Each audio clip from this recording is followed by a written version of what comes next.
Estás escuchando De piel a cabeza. Un recorrido por tu salud con Ana y Rosa Molina. Porque sabemos que el conocimiento es la mejor medicina.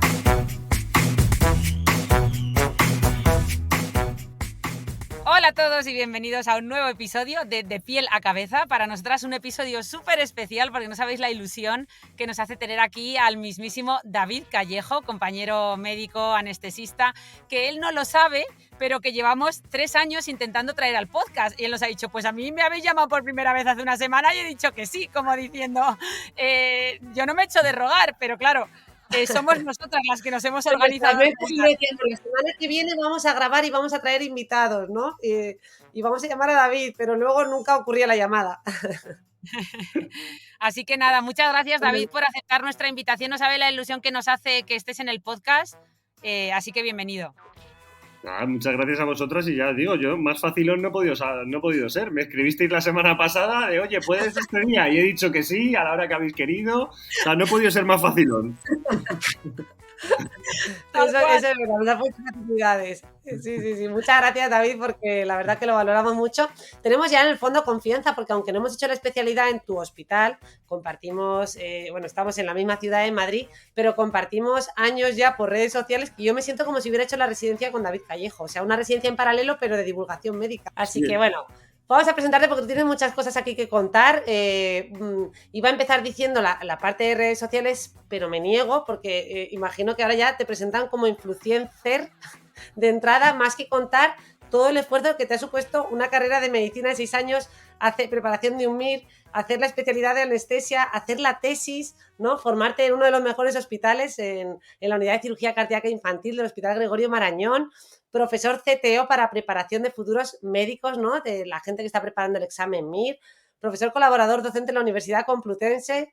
En fin, podríamos contar un montón de cosas y a veces como que nos tienta contar, ¿no? El anestesista de las redes sociales, porque es así como le conocen, ¿verdad?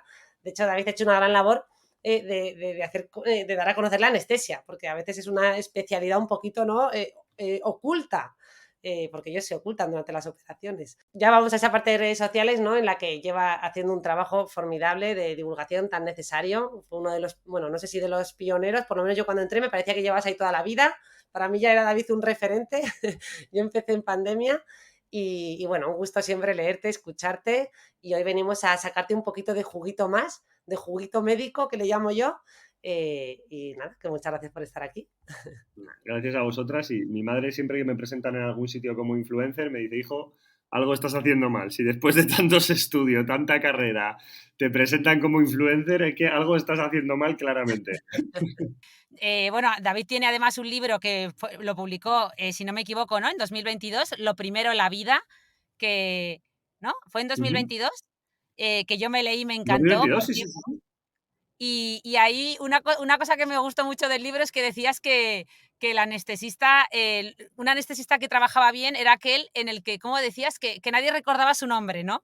El título del libro yo quería que fuera justo ese, que nadie recuerde tu nombre, pero Planeta me dijo que era muy negativo el título y que mejor lo cambiábamos. Pero yo quería que fuera ese, que nadie recuerde tu nombre, y es porque es la primera frase de las primeras que me dijo un anestesista veterano cuando entré en el hospital de R1, mi primer día de R1, me dijo que mi labor como anestesista era que nadie recordara mi nombre, porque si nadie lo recordaba es que había ido todo bien, y si empezaban a pensar quién ha sido el anestesista es que algún problema había habido. Justo, por eso cuando lo leía y ahora me acordaba, digo, David le ha salido mal la jugada, porque ahora todo el mundo recuerda su nombre. David Callejo es como ya un nombre súper conocido en todos los medios de divulgación de ciencia, porque además David le han otorgado muchos premios. De hecho, hizo una labor de divulgación tan importante durante la pandemia que le dieron el premio al divulgador del año, y también luego le incluyeron en la lista Forbes de las personas más influyentes. O sea que enhorabuena. Y además ahora, para colmo, tiene un podcast que se llama Ciencia o Evidencia con su pareja Eva Rojas, que es periodista, ¿verdad? Y que lo estáis petando también, y que es súper interesante porque se aprenden un montón de cosas, no sé, muy curiosas, y además ayuda a desmentir muchos bulos, ¿verdad? Sí, empezamos, Eva y yo nos hicimos novios por el podcast. O sea, no, nosotros nos conocimos porque me entrevistó para una cosa, empezamos a hablar y dijimos, joder, tenemos que hacer un podcast juntos. y empezamos a hablar de hacer un podcast juntos y nos liamos, que al final nos fuimos a vivir juntos y nos vamos a casar y lo del podcast lo dejamos en segundo plano. Y ya después dijimos, oye, vamos a retomar esto del podcast a ver qué tal se nos da. Y hemos seguido con ello, pero vamos, el objetivo inicial no era casarse, era hacer el podcast solo. Oye, Qué qué bueno. bonito. Y recuerdo también, ya para terminar, antes de entrar en materia, que en tu libro decías que tenías el mejor trabajo del mundo, aunque no tenías, y eso me gustó mucho, me acuerdo que me sentí muy identificada, que decías que contabas que tú no tenías esa vocación, ¿no?, de estudiar medicina como pueda tener mucha gente, que a mí me pasaba lo mismo, pero que reconocías que tenías el trabajo más bonito que se puede tener, que es ser médico para ayudar a los demás. Y ahora que haces tanta divulgación, ¿cómo ha cambiado el asunto? ¿Te gusta, ya sé que esto es ponerte en un aprieto, pero ¿te gusta más la parte médica o te empieza a gustar más la divulgación? No, nada, ¿ves? Yo eso sí que lo tengo muy claro. A mí me gusta la parte médica lo que más. No, de momento no hay un ápice de duda en mí. O sea, sé que lo que más me gusta es el hospital y veo ahora mismo imposible. A lo mejor dentro de 2 años te digo, pues mira, me equivoqué o ahora pienso distinto, porque también de eso va la vida, de pensar distinto, pero ahora mismo veo imposible que yo deje el hospital y de hecho sigue siendo mi prioridad absoluta, el hospital. Qué bonito. Pues nada, pues yo creo que Bueno, ya pues podemos empezar a bombardearle con preguntas súper interesantes de precisamente eso que te gusta tanto, que es el hospital, la medicina, la anestesia, ¿no, Rosa? Miedo me dais. claro, yo pensando en las preguntas que le iba a hacer, digo, me tentaba hacerle un montón de preguntas de su vida personal, tal. Luego he dicho, no, no, si es que aquí realmente tenemos un montón de material, ¿no? Porque siempre que hablamos, ahora en la era del insomnio, que todo el mundo duerme mal, en la época, ¿no?, de la sedación, que se refieren a la sedación muchas veces como a esta tendencia a tomar más pastillas de la cuenta, a la sedación, porque a veces vamos sedados con las redes sociales por la vida, ¿no? Vamos ausentes. En fin, que yo pensando en todo esto digo, jope, vamos a hablar de sedativos, de anestesia, de analgesia, que nos expliquen un poquito todas estas cosas, que ponga David en orden, pues muchos conceptos que yo creo que muchas veces no manejamos. Y bueno, que yo creo que es fijaos que yo para este podcast he estado revisando, ¿no?, lo que se explica para los futuros médicos, ¿no?, los MIR, los que van a coger plaza, que por cierto acaban de empezar, por lo menos en mi hospital han empezado hoy ya. Y leía la descripción de anestesia, ¿no? Y digo, a ver, ¿qué es lo que les resulta atractivo a un médico para coger anestesia? Porque yo creo que con psiquiatría es un poco, bueno, yo lo veo muy claro, igual algunos no. Pero dice, tú no, David. Yo soy de los que no lo veía claro. Yo cuando roté en psiquiatría, pero porque soy muy influenciable, yo rotaba en psiquiatría y me decían los pacientes, es que estoy viendo a Napoleón detrás de ti, y yo me giraba por si estaba, o sea, yo me lo creo todo, yo no podría ser psiquiatra.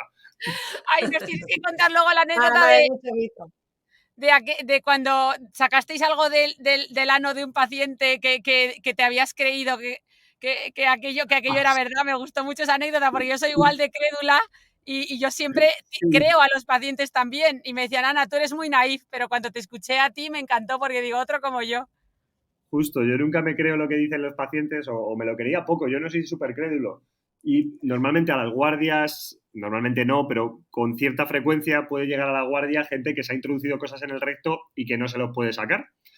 Y pues normalmente es con algún tipo de práctica sexual que se ha metido algo ahí y ya no sale. Siempre digo que si se quiere meter la gente cosas por el ano, que no pasa nada si lo quiere hacer, que tengan tope, siempre que tengan tope. Pero hay gente que se mete cosas sin tope y se le quedan dentro.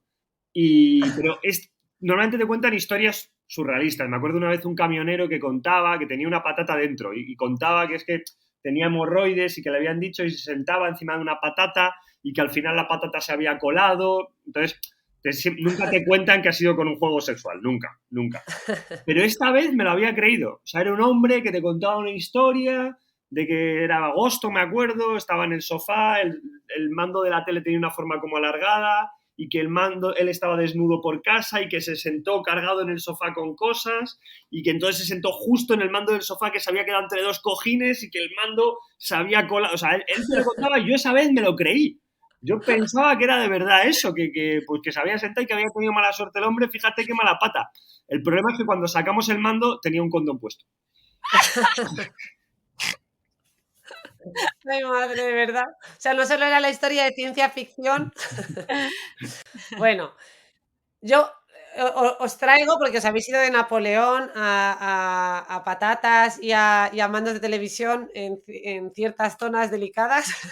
Y yo lo Retoma, que Ana. venía a contar es que cuando uno lee lo que es la anestesia, ¿no? Dice, es la rama de la medicina que se encarga de adormecer o insensibilizar al paciente para realizar intervenciones quirúrgicas u otros procedimientos médicos.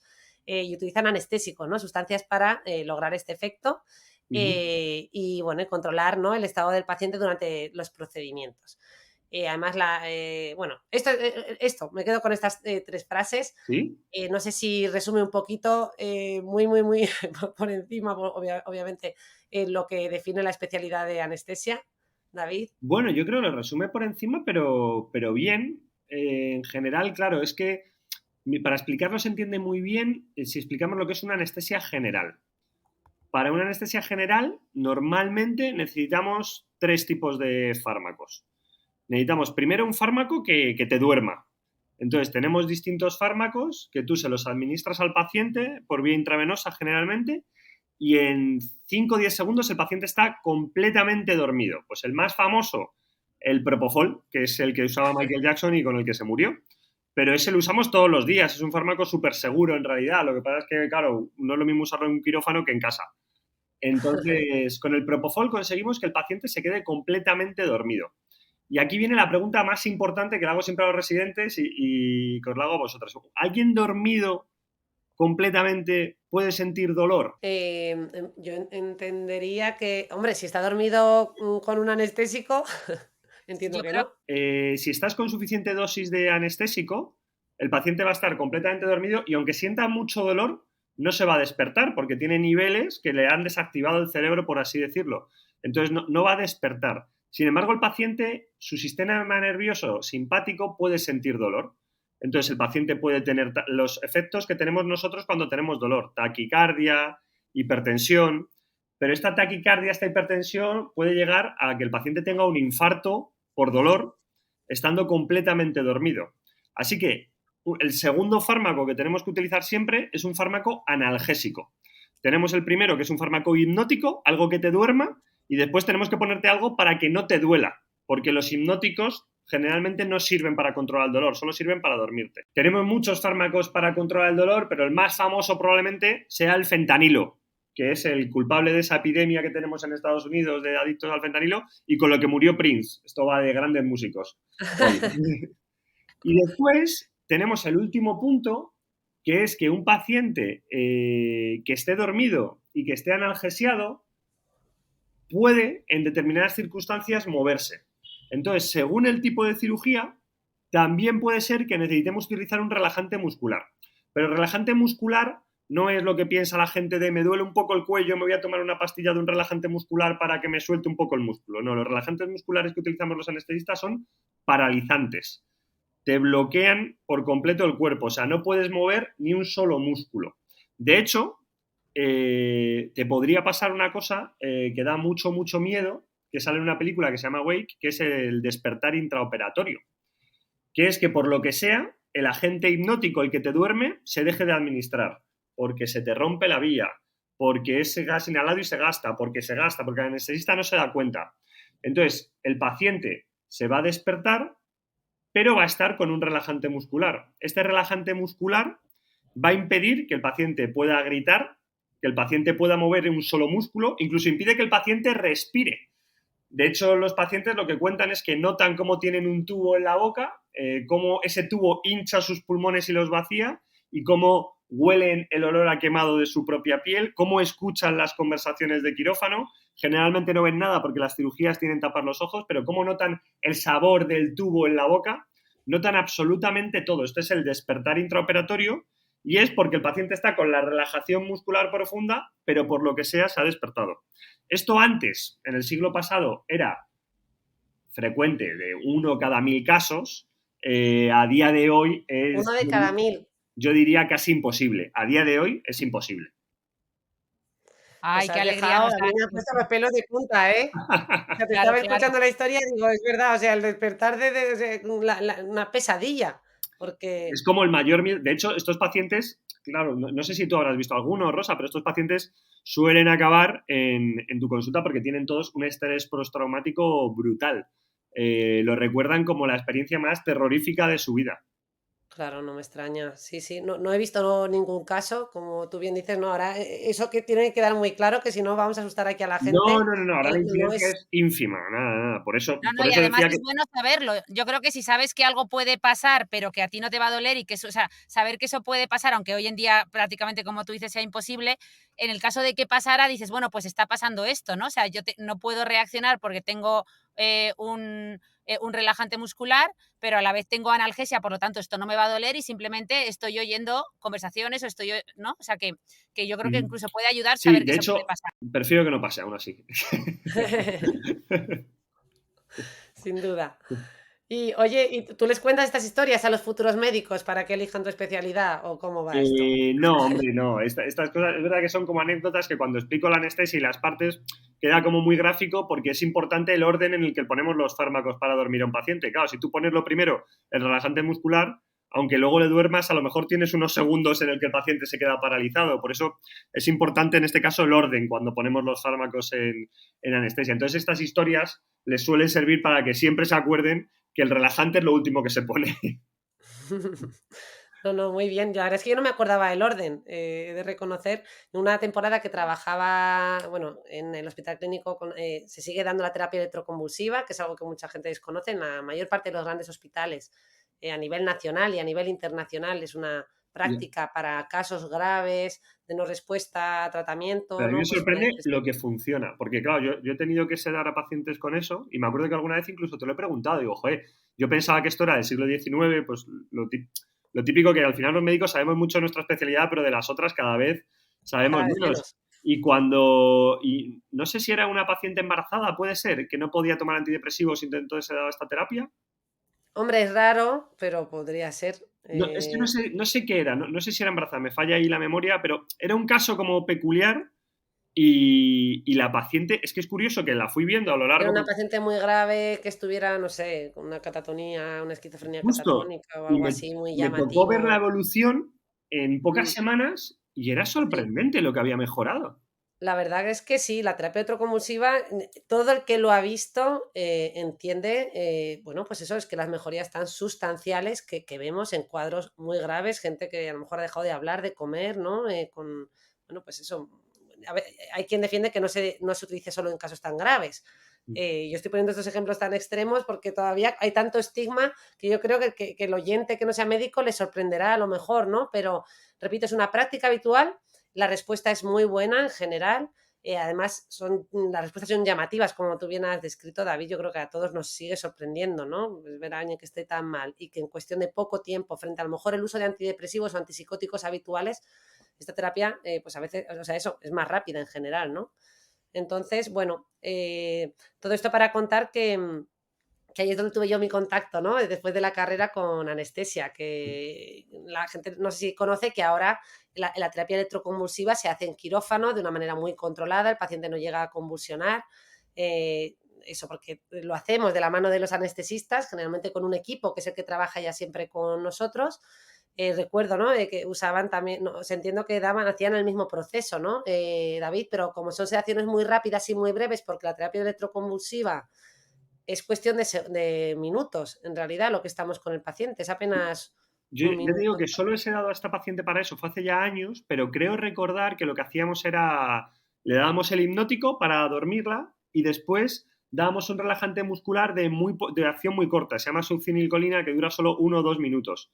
Entonces, con ese relajante muscular conseguíamos que cuando vosotros dabais el chispazo, pues el paciente no llegara a convulsionar, no llegara a Eso tener... es.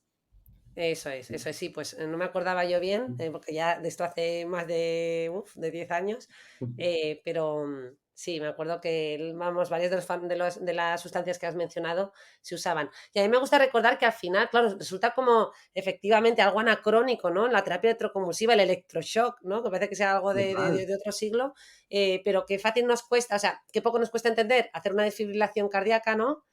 Cómo ese corazón recupera su ritmo sinusal cuando entra en una arritmia, ya sea una fibrilación auricular o lo que sea, ¿no? Y tú le das una chispazo, ¿no? Eléctrico y ese corazón recupera su ritmo.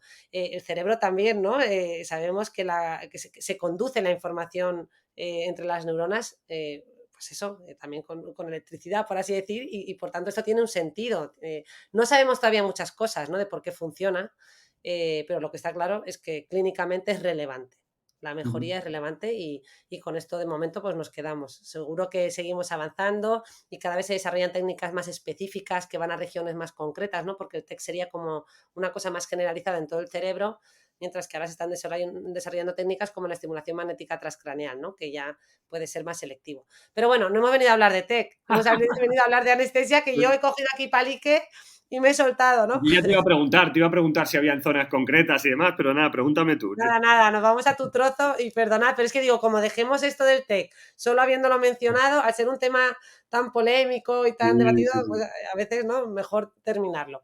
Pero nos vamos a la historia de la anestesia, que eso a mí me parece fascinante, ¿no? Que, bueno, yo pienso que incluso te quería preguntar, ¿no?, si a día de hoy estamos tan acomodados con el tema de no sentir dolor, que a la mínima nos parece una cosa como descabellada, ¿no?, el poder sufrirlo. Vamos, yo misma cuando fui a dar a luz, que en algún momento me planteé pues no ponerme la epidural en mi primer embarazo, dije, oye, yo me veo fuerte y además soy deportista y yo pues a lo mejor no necesito la epidural, yo si no noto mucho dolor no la pediré.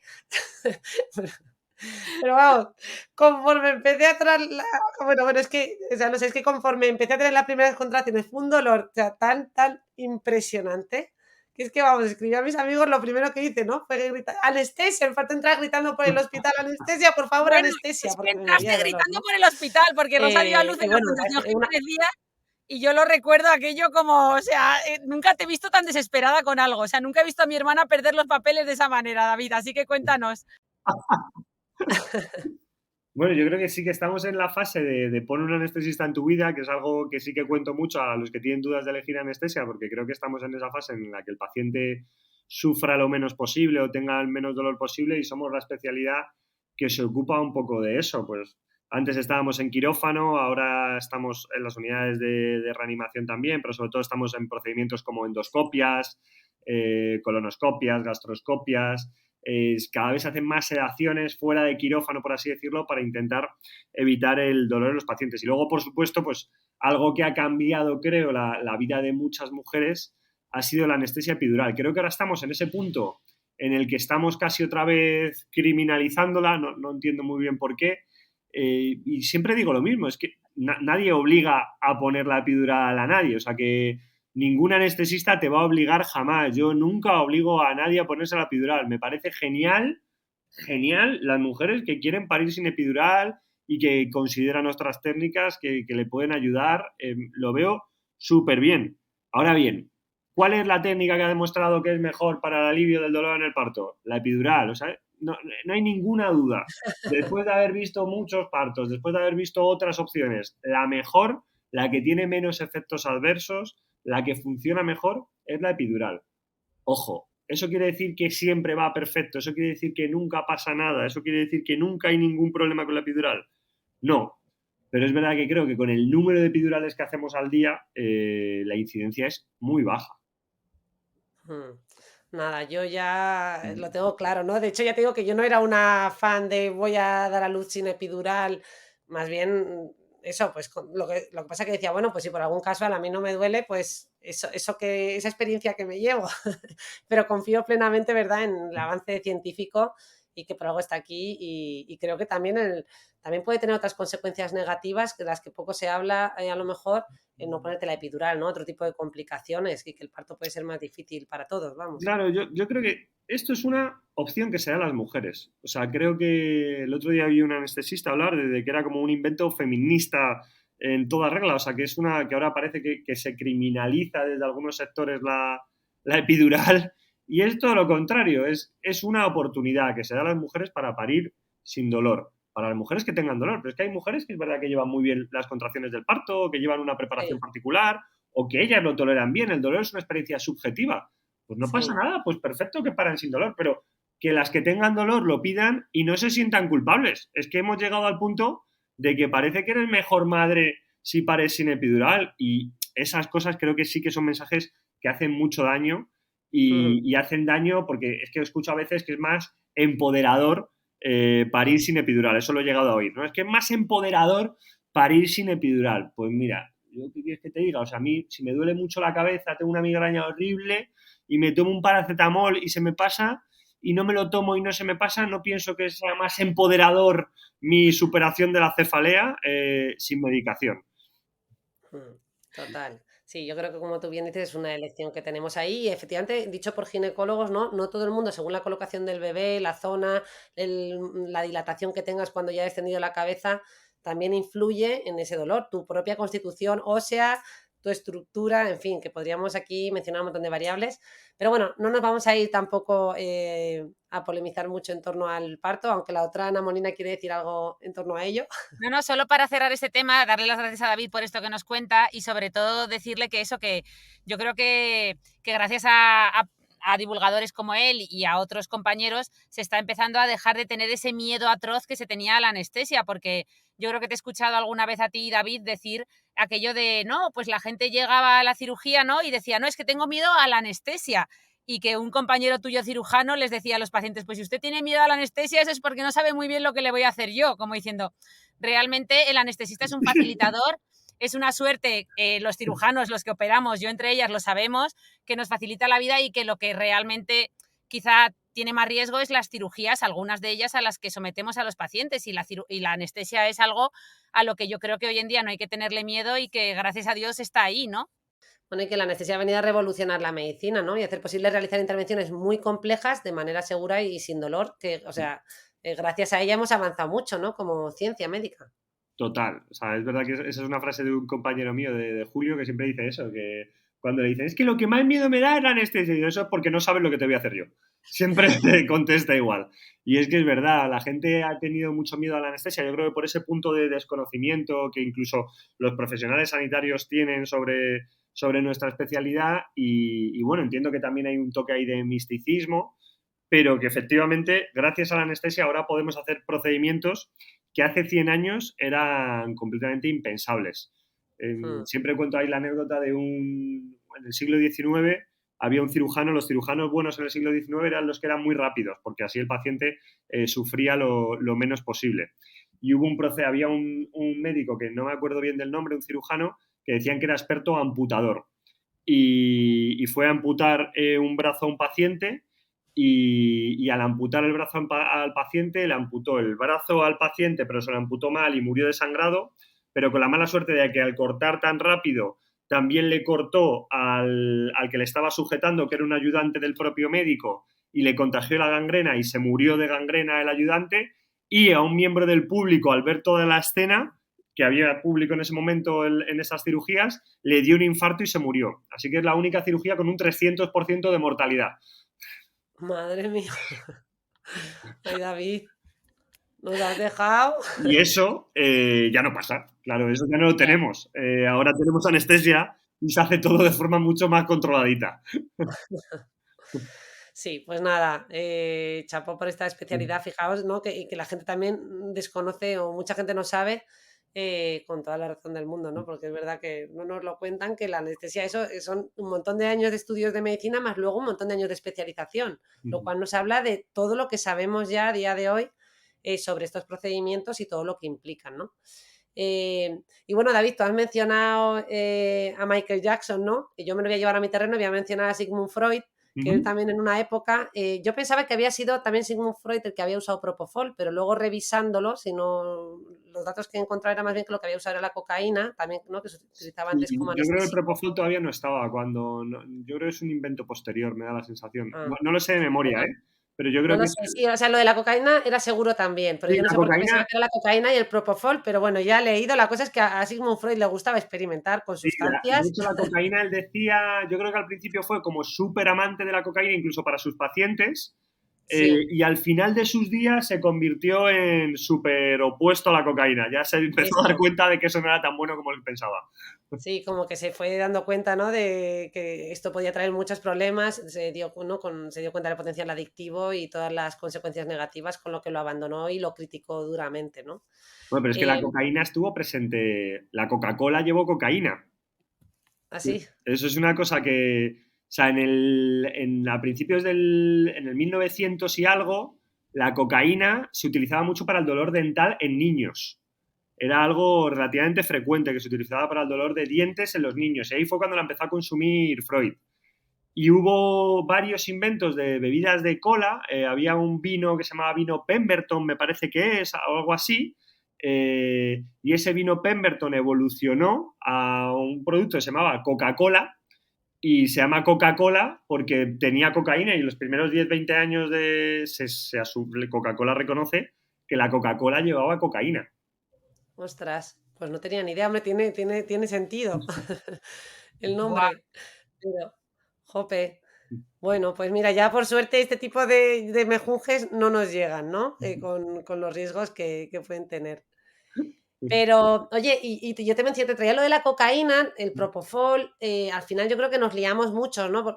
Porque al final, bueno, podemos resumirlo, entiendo, de una manera así general, pero hay distintos tipos de anestesia, la elección del procedimiento y los tipos de anestésico, pues imagino que va a variar mucho. ¿Que nos lo podría resumir un poco a nivel, también diferenciar analgésico de anestésico, ¿no? Que es Sí. otra cuestión que no se Una entiende. duda que hay muy fuerte es qué es anestesia general y qué es sedación, ¿no? Cuando van, ¿pero qué va a ser? ¿Con anestesia general o con sedación?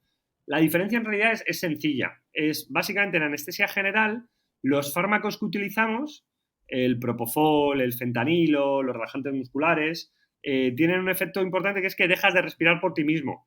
Entonces, lo que hay que hacer es o intubar o poner una mascarilla laringia para conectar al paciente a un respirador. Eso sería una anestesia general, cuando tienes que conectar al paciente a un respirador. Y después tienes la sedación. La sedación en realidad se hacen con los mismos fármacos que la anestesia general, salvo los relajantes musculares. Pero las sedaciones las hacemos también con propofol, las podemos hacer con fentanilo, las podemos hacer con benzodiazepinas, como el midazolam, pero lo hacemos con dosis más bajas. Dosis que hagan que el paciente pierda la conciencia o al menos esté un poco ido, pero que siga respirando por sí mismo. Así que esa sería la diferencia fundamental entre anestesia general y sedación. Y dentro de los fármacos que utilizamos en anestesia general, que hemos dicho que son 3, teníamos los hipnóticos, los analgésicos y los relajantes musculares. Pues dentro de los hipnóticos metemos sobre todo el propofol, pero ahí también utilizamos la ketamina. A veces yo en niños con cierta frecuencia utilizo la ketamina, en niños con cardiopatías congénitas. Y tenemos otros fármacos, como puede ser el etomidato o algunas benzodiazepinas en dosis altas, como el midazolam.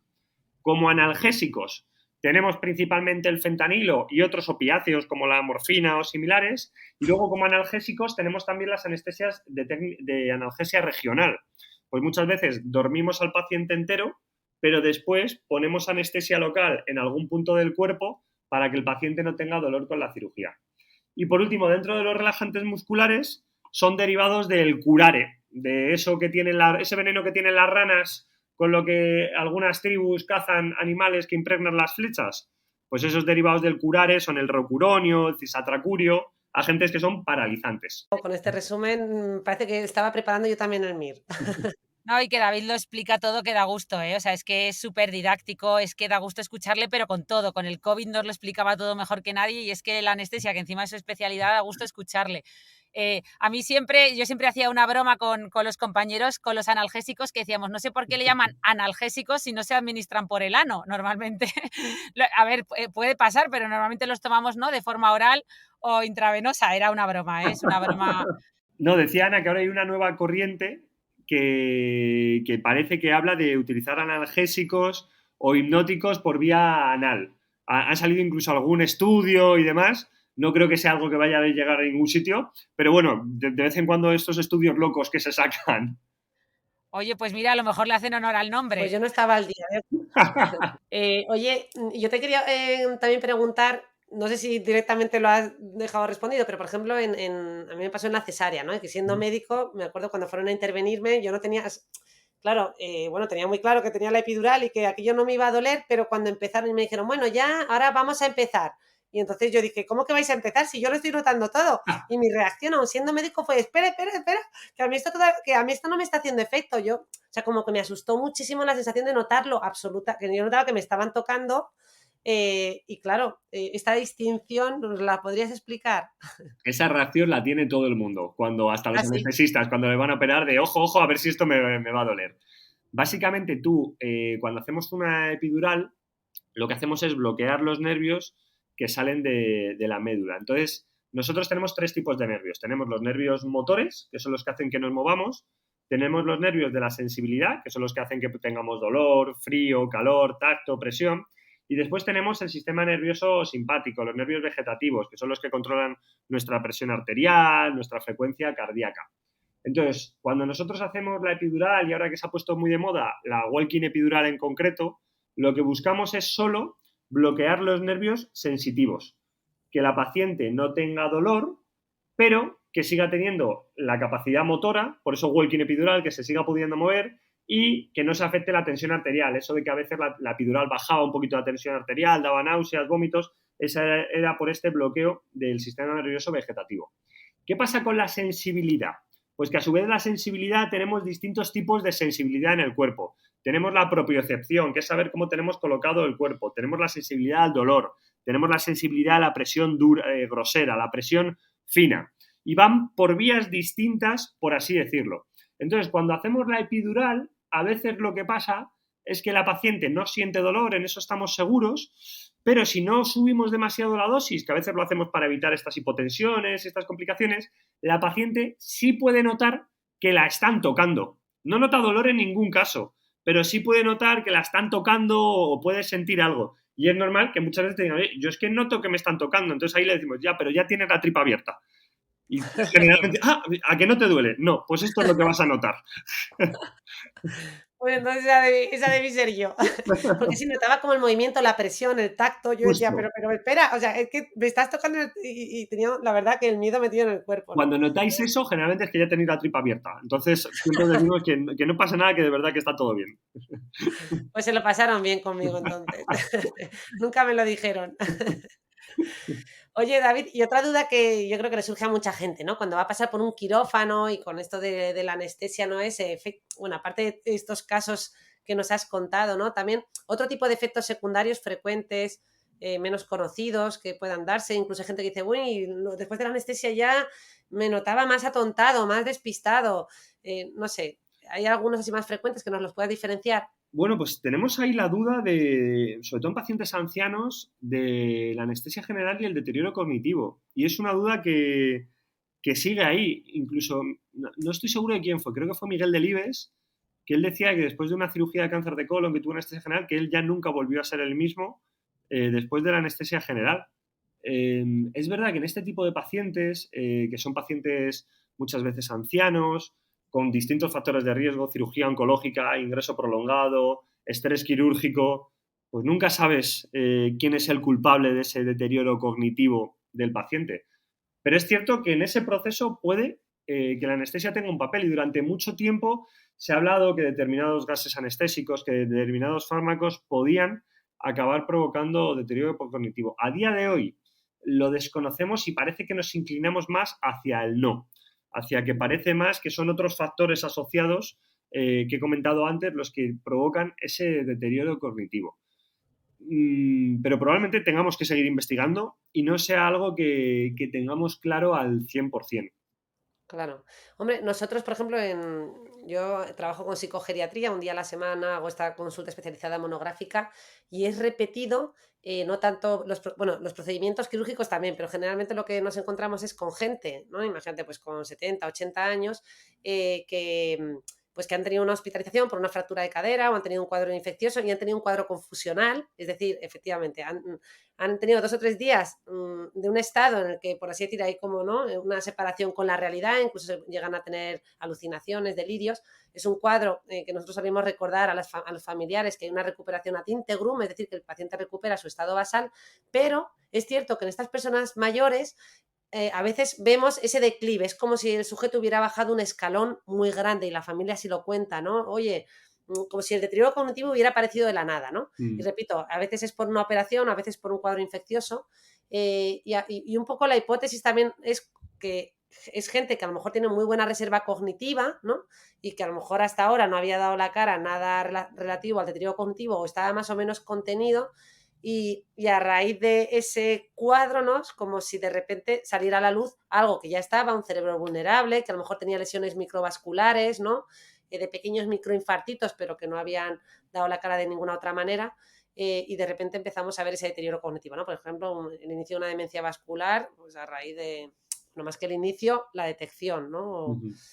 En fin, así que entiendo que estaréis estudiando en lo mismo, ¿no? Porque muchos de estos cuadros pues irán de la mano de procedimientos quirúrgicos y por Claro, tanto de anestesia. ese bajón lo vemos igual. Es verdad que, claro, tú ves la segunda parte. Nosotros muchas veces lo vemos en el posoperatorio inmediato, en el ingreso en reanimación, que son pacientes que si son un poco mayores, bueno, y pacientes jóvenes también, lo hemos visto con el COVID, pacientes relativamente jóvenes que han estado ingresados en unidades de críticos durante una semana, 10 días, y que han tenido un bajón físico y mental que después les ha costado recuperar. Pero es verdad que nosotros muchas veces perdemos ese contacto con los pacientes que después tú sí tienes en la consulta.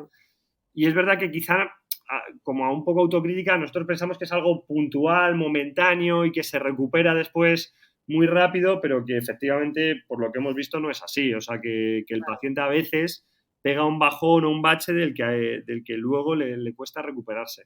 Claro. Bueno, se ve de todo, ¿eh? Fíjate que yo, de hecho, cuando es por una intervención quirúrgica y tal, suelo decir no, porque a lo mejor llegan a los 2 meses de la intervención y suelo decir que, bueno, que tenemos que evaluarlo en el tiempo tipo a 1 o 2 años vista, porque hay mucha gente que efectivamente sí que recupera, pero más lento y a veces es que ya tenían algo ahí que da la cara a raíz de esa intervención o de ese cuadro infeccioso. Bueno, yo creo que nos vamos a tener que ir despidiendo porque te habíamos dicho que te íbamos a robar solo unos minutitos. ¿Qué consejos o qué advertencias le darías a alguien que tiene que pasar por una anestesia o qué cosas nos puedes recordar así más importantes? Pues, También en relativo a mitos, ¿no? Que se escuchan por ahí. pues yo recordaría, en gente joven sobre todo, que no consuman drogas en las semanas de antes. Parece una tontería, pero muchas de las drogas que se consumen a día de hoy interaccionan con los fármacos que ponemos con los anestesistas y tienen una vida media muy larga o pueden provocar complicaciones incluso una semana después. Entonces, que no consuman drogas nunca, pero si se van a hacer una intervención quirúrgica, pues mayor motivo para no consumirlas. Y después, que recuerden las ayunas, que a la consulta de anestesia no hay que ir en ayunas porque no se va a hacer ninguna prueba de poner anestesia ni de ver cómo funciona la anestesia contigo, simplemente se te va a hacer una historia clínica y valorar una serie de cosas, pero que a la cirugía hay que ir en ayunas y es agua 1 hora y comida y leche 6 horas. Esas son las ayunas que hay que tener y después lo más importante yo creo que confíen en el equipo quirúrgico, que entiendo que es algo nuevo, que la cirugía es algo que puede generar ansiedad en cualquier persona, pero que de verdad que confíen en los profesionales sanitarios y que el 95% de las cirugías que hacemos son procedimientos rutinarios. Oye, y estas indicaciones, porque tú estás especializada además en infantil, Uh-huh. no sé si hay especificaciones muy diferentes cuando se trata de una anestesia para niños. Bueno, en niños es verdad que la anestesia, todo lo que contaba hasta ahora, lo contaba un poco más para dirigido a adultos, porque todo estaba un poco condicionado a tener una vía venosa, a que el paciente tuviera una vía cogida, tuviera el pinchazo en la vena. En niños intentamos no pincharles hasta que no están completamente dormidos. Entonces, en niños hay 2 formas de trabajar. Una es que los padres entren al quirófano con los niños y a los niños yo les acerco una máscara a la cara, respiran por ahí y se quedan dormiditos. Y una vez que están dormidos, ya les pegamos un pinchazo para coger la vía y hacemos la cirugía. Y otra forma de trabajar es, en algunos hospitales no tenemos el protocolo para que los padres entren al quirófano y lo que se les da es un jarabe de midazolam, que es una benzodiazepina que yo explico a los padres que es el primer botellón de los niños. Porque se quedan así, se quedan como borrachitos, como que les da igual todo, se van con cualquiera en ese momento, entonces es el momento para llevárnoslos a quirófano y hacemos lo mismo, le acercamos la mascarilla a la cara, respiran por ahí, se quedan dormidos, cogemos la vía, hacemos la cirugía y al acabar la cirugía sacamos al paciente completamente dormido y se despierta con los padres en otra sala. Anda. Qué bueno, pues esto no lo sabía, la verdad. Que, ¿no? Estos cuidados especiales que necesarios, ¿no? Simplemente aclarar 2 cosas de lo que decía David. La primera, si querías, porque a mí me lo siguen preguntando los pacientes, ¿no? De por qué tengo que estar en ayunas y encima también de agua, ¿por qué no puedo beber ni agua, ¿no? O líquido, o sea, si podemos aclarar eso, la razón. Sí, básicamente es que si tú, cuando tú comes o bebes, tienes contenido en el estómago. Vas a tener contenido comida, agua, leche en el estómago. Entonces, cuando tú haces una anestesia general, cuando tú duermes al paciente, el paciente pierde los reflejos que tenemos sin darnos cuenta de protección de nuestra vía aérea. Entonces, al dormir al paciente puede pasar que ese contenido del estómago pase a los pulmones. Y al pasar a los pulmones generamos una neumonía por aspiración que llamamos, que es que el contenido del estómago pasa dentro de los pulmones y eso genera una neumonía de difícil tratamiento y que a veces puede llegar a ser mortal. Por eso es tan importante las ayunas y por eso insistimos tanto los anestesistas en que si el paciente no está en ayunas no se opera. Y ahora la pregunta del millón. ¿Y si tengo un accidente y acabo de comerme una paella, cómo hacemos? ¿Qué pasa? ¿Me voy a morir seguro? No. Si tienes un accidente y hay que meterte en quirófano corriendo, se hace un protocolo de intubación que se llama intubación de secuencia rápida, que básicamente lo que buscamos es muy rápidamente intubar al paciente de la forma más rápida y más efectiva posible para proteger la vía aérea con un tubo, con un neumotaponamiento que impida que aunque el paciente vomite pueda pasar contenido a su vía respiratoria. Siempre es mejor ir en ayunas, por eso insistimos que para cirugía programada hay que ir en ayunas, pero en caso de que no se pueda por una urgencia, tenemos opciones para minimizar el riesgo. Pues tampoco sabía esto, así que muchas gracias, David. La verdad que son consejos muy útiles porque yo creo que este tema del ayuno, efectivamente la gente no lo lleva tan a rajatabla porque no sabe muy bien de qué va a ir. Bueno, tampoco va a pasar nada. Exacto, a veces pasa, ¿no? Que le dices a la madre, yo que trabajo mucho con niños, ¿no? Le dices a la madre, oye, que de las 12 de la noche nada o a partir de las 2 de la mañana nada, y llega el niño tal, y oye, pero ¿ha tomado algo? No, seguro. Bueno, un colacao por la mañana. Es como, ¿pero cómo que un colacao? Sí, bueno, no pasa nada por un colacao, ¿no? Si tampoco, si esto es una cirugía de nada. Pues ya hay que suponer la colacao. Bueno, pues si quede muy claro, ayunas es ayunas, nada en el estómago, por favor, porque tiene riesgos, como hemos visto, importantes. Y bueno, yo creo que con esto nos despedimos, David. La verdad que yo tenía aquí como 100 preguntas más para hacerte, pero nos hemos juntado aquí 3 médicos y es lo que pasa, 3 médicos y compañeros de divulgación durante ya un tiempo, ¿no? Pues cuando queráis repetimos, no hay problema. Si ya habéis visto, soy muy facilón. Muchas gracias, David. La verdad que es un lujo contar contigo y a ver si eres igual de facilón para la próxima invitación, que no va a ser de podcast. Con vosotras seguro que sí. Y a todos los que estáis detrás del micrófono, nos escuchamos el próximo viernes. Un abrazo.